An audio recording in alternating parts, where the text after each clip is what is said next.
Hello, my name is Opal Bennett. I'm one of the programmers here at Aspen Shortsfest, and it's my pleasure to bring a couple of our shorts filmmakers who are joining us this year with their films to come and speak with you. So, Taylor, Erin, welcome. It's a pleasure to chat with you guys. You're my nonfiction duo here today, which is really awesome. Documentary is really close to my heart, and you both do a really brilliant job of bringing some unforgettable characters to the screen with your films. So please introduce yourself and your film. Sure. So my name is Taylor Stanton. My film is The Likes and Dislikes of Marge Bagley. It's a stop-motion documentary where I recreated my family in miniatures and kind of plays with the exploration around my grandmother's life.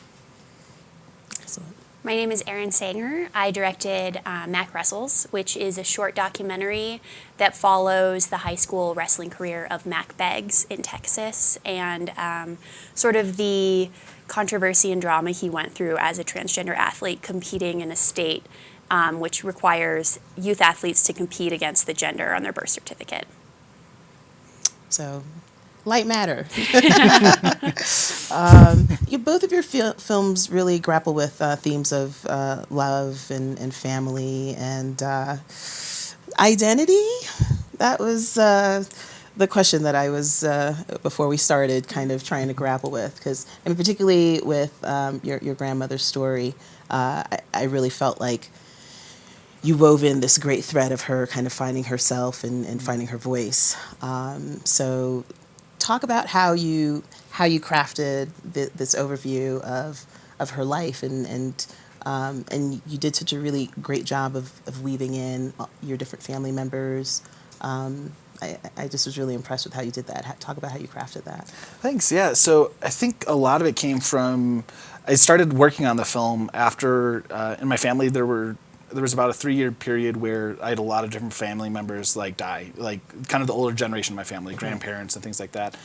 And up until that point, I'd never really been to a funeral so much. I had made it until probably my mid-20s before anyone close to me died. And so it was interesting seeing these funerals, and I was struck by how differently people talked about the deceased compared with how they thought of themselves, especially with my grandmother, having lived with her. And I knew how she liked to think of herself in her own terms a little bit. I got a sense of that. And then I would hear people tell these stories about her reflecting on different moments in her life from her childhood. And they kind of took on this almost tall tale-ish sort of interpretation. And I just kind of knew that wasn't who she was. But at the same time, I also knew that I didn't fully understand her. And so I wanted to do something about that sort of piece of people remembering her and projecting their own meanings onto her, but not necessarily Marge getting her own voice in a way. And so trying to find ways to, in those scenes, those vignettes that throughout the film, it's structured in vignettes, I was trying to look for ways to kind of have Marge subtly maybe challenge interpretation a little bit, or subtly kind of, you could get a hint of how she actually thought about it versus what the narrator was saying. Right.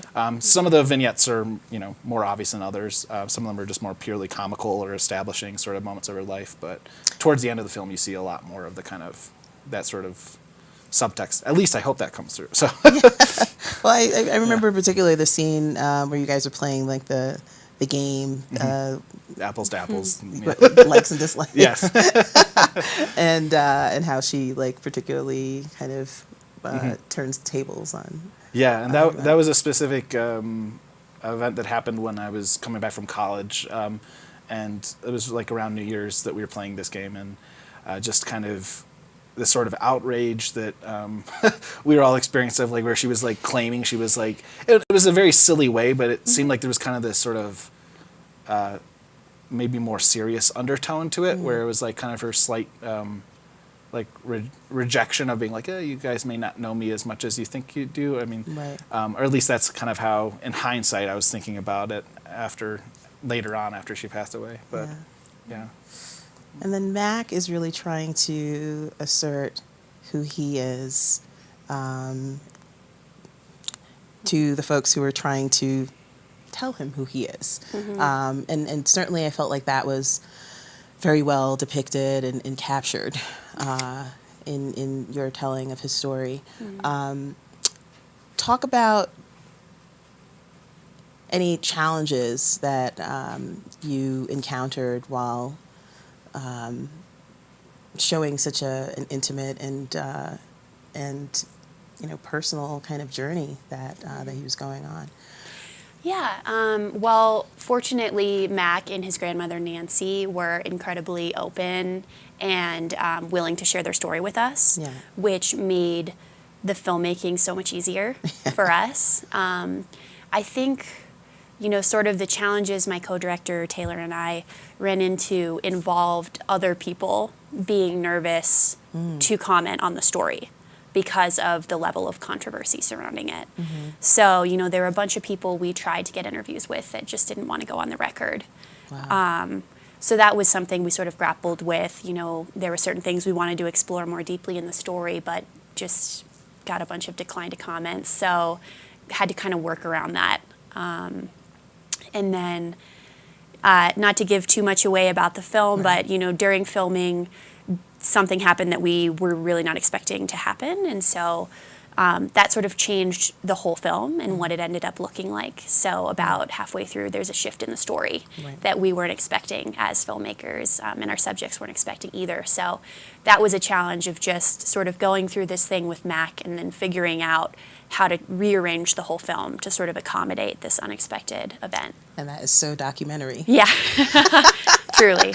You just don't know what you're going to get. Yeah. Well, not in your case, though, Yeah, of course, because yours was very much crafted. hindsight, yeah. But yeah, when you're capturing, you're doing observational. Just this is what's happening. Yeah.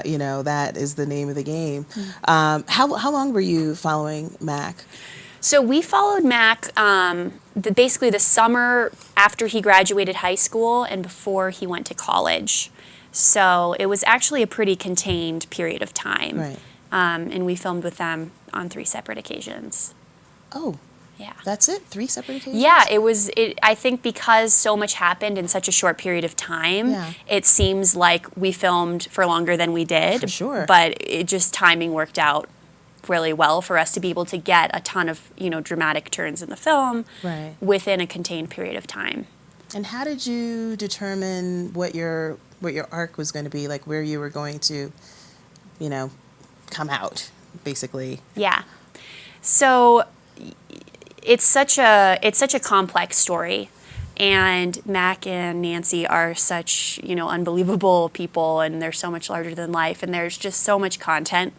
That was another challenge we felt like we had, was there's so much interesting content to the story that we love, but we just can't have it all because it's a short documentary. Right. So the way we sort of framed how we're going to keep an arc in this film, that there's all these twists and turns, how do we keep it coherent moving towards an end of the movie that feels consistent. We just sort of, reflected on Mac and who he is, and our arc became, Mac just wants to wrestle.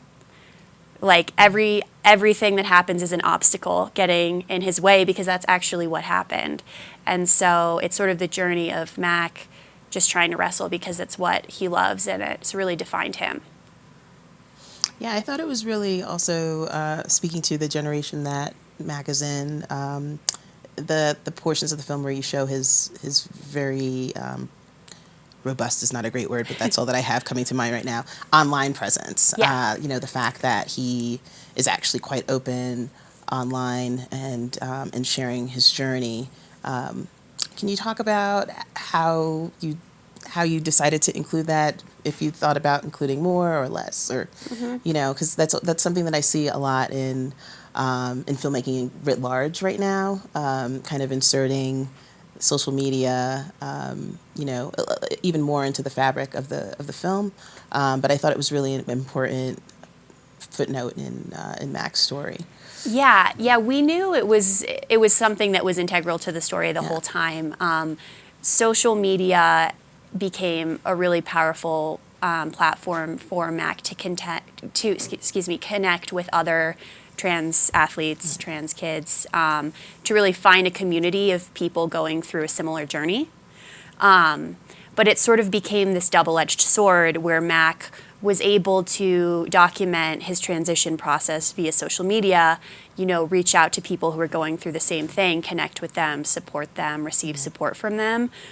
But that online presence was what also sparked the controversy. So Yeah. it was like a really mixed bag. Yeah. So I mean, was that like a large area of discussion in terms of how you were going to include it in the film, or? Yeah, it was just a key part of the story that had to be in it, because certain parents saw Mac's transition process via social media, and then that's when they didn't think he should be able to compete. So we knew it needed to be in there, and then it just became a process of, there's so many social media posts, how do we condense them so that our viewers can understand the key role that this played? Right. Yeah. Yeah. I thought that was an important thread. I was glad that it was in there, but I was like, oh, I'm sure they grappled with this. Yeah. Taylor, you are not a animation expert, or No, right? How did you come to animation in deciding to tell this story? Yeah, so that's a good question. I have done some animation, though definitely I'm not an animator. Like I've shot some animation, which is kind of how I got into it. And I had met my animating partner, Beck Sloan. I had met her on a previous gig that I was shooting, and like we hit it off, and I was like, well, I knew I wanted to work with her. So when I had this idea of doing this documentary as an animation, I knew she was kind of the right one to partner up with. And so then together we decided a lot of that. But the actual question of why we decided on doing an animated film mostly came out of, having some archival footage of my grandmother and the family, but not having a ton. Mm-hmm. And so then it was a question of, do I want to do reenactments? How do you make that not look cheesy? And some people have pulled off reenactments like in incredibly beautiful, artistic ways. Right. But it just, every time I try to visualize how hiring actors to physically be on camera and play these people, it just felt kind of not as personal of a feeling as I wanted. Mm-hmm. And so I was looking at animation, and then this stop motion specifically just seemed to be like an interesting way of doing that, because it was the animated form that I had the most experience with, but also I liked the idea of having a tactile kind of form to play with, and that gave us the chance to incorporate some of the archival elements of a documentary. And that's what interested me, is blending documentary with stop motion. And so we used some of the, so Beck, my partner, she works almost exclusively with recycled materials. And so right away we knew we were using a lot of fabrics, a lot of textiles like that. That was the look we were going for. And just it kind of had a warmth and sort of a hominess that we wanted. Right. But then we had this idea of using some of the actual clothing that the people wore as different elements. And that came out just through necessity of, we just needed more materials. And so like it started with like, she needed like a certain type of fabric, and it was like, oh, like kind of like the shirt you're wearing. And I'm like, okay, well, take the shirt. And so then like I was, used like I had an old leather glove that was from my family that we used as one of the leather jackets for one of the characters and things like that. Wow. Then we embraced that, and we just went with it, and we started turning into kind of the aesthetic of it, of incorporating different documentary elements. Like a lot of the shots were directly framed and referencing like family photos that I had that like we were trying to recreate, but then bring to life in different ways and kind of make a little more cinematic per se than that. Like the little brother sequence. Yeah, like the little brother sequences. There's one element in the beginning of the film where there's like a pan by like all these like family photos and stuff, and those are all family photos that we had hanging up in our houses that like Beck recreated in miniature scale. Amazing. And so it was playing with that and kind of figuring out ways to incorporate documentary elements. And then on the sound design side, I worked with my sound designer Eric Brown to even incorporate some of the sound design was recorded at the real house. Mm-hmm. With like my mom like recreating like like the chair squeaking on the floor. We tried to get it more of a documentary Foley aspect too. Right. So yeah, there was a lot of different ways that we incorporated kind of family aspects and tried to make it as specific to those people as possible. because that was the other big risk of doing an animated thing, is that you lose that sort of intimacy of Right. it. So we're trying to figure out a way to incorporate that. But. And it was just you and your mom that did the voiceover. Is that right? Yeah, well, actually, I did wind up hiring actors to recreate some of the voiceovers, because okay. what happened was, I had originally recorded my mom, and then the character that was my voiceover was actually kind of a combination of mine and then my brother William, who also did the music on the film. So like it was a combination of my thoughts, his thoughts, and then my older brother's thoughts, and so it was kind of like a stand-in of the two narrators representing different generations of the family, like my mom being the closest to my grandmother. Right. But I mean, it stayed pretty close with the actual interviews that I did, especially with my mom, where it's like there was actually a point where I was going to just use her narration purely as it, but then there was some, not pushback from the family, but there was a little bit of discomfort with, like, given some of the revelations, especially my grandfather in it, that like we ultimately decided to go with an actor to kind of recreate the voice, just to give a little bit of distance, just a hair of it. But yeah, it's so that's how we decided on the narrators. But yeah, the sequence that comes to mind that probably would have been difficult to produce, were you doing recreations, was at the end of the little brother sequence when they're in the park and the bird like bird comes picks and, up the which is like is a real story that I heard growing up, that like but obviously that's one of the examples of it feeling a little tall tale-ish at times, and so I wanted to kind of play with that, how like to a certain degree we know that like it's a documentary, but it wasn't about like making the most historically accurate version of it. It was more about like how people talked about my grandmother, and it had like a fable kind of texture to exactly it. yeah I'm glad that came through. Erin, has Mac seen the film? And if so, what are some of his reactions? Yeah, Mac's seen the film. We showed it to Mac when we were about to finish it, and then we premiered it at South by Southwest in March. And it was really amazing because, you know, his family is largely Texas-based, so everybody got to come out. Nice. So, you know, Mac was there, Nancy was there, a bunch of people in the movie, his dad, Marco. And yeah, I think he likes it. I mean, that's what he's, he went up, you know, at the Q&A at our last screening and said he's just grateful to be able to have a platform to speak on behalf of the challenges that trans athletes are facing. Yeah, for So, sure. For sure. yeah. It's so important right now with Yeah. the trans community being so embattled and at risk, really. Yeah. And there's just such lack of understanding, particularly I think, in these athlete stories. So it's really important. Yeah. Absolutely. Yeah.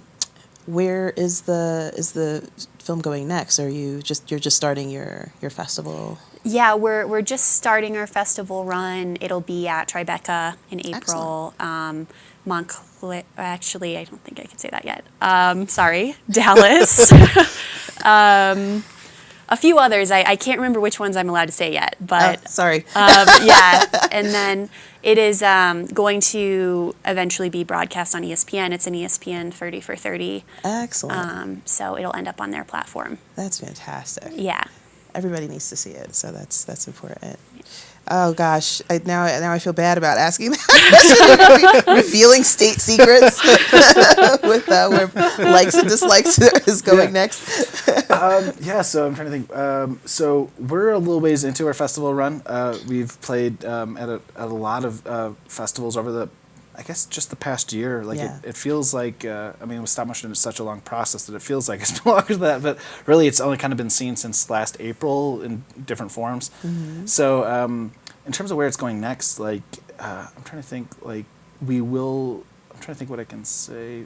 I know that we have a couple screenings in New York coming up, and then we are doing a documentary festival in Israel. That Doc Aviv? Doc Aviv, Doc Aviv, yeah. So we're doing Doc Aviv, and then I think I can say Rooftop Films in New York City this summer. Nice. I don't know the specific screenings with that yet, but yeah, some Marge will exciting go stuff. over well on the rooftop, definitely. Yeah, I think I'm excited for that one for sure. So And do you have distribution too? Will folks who can't make it out to a festival be able to see it eventually? I'm still figuring it out. I don't know specifically how we'll distribute it, but in some way I would like to get it kind of out online so it can be passed around. But yeah, that's remains to be seen. So. Okay, well, we might have some people at the festival you can talk Yeah, to sure. about that.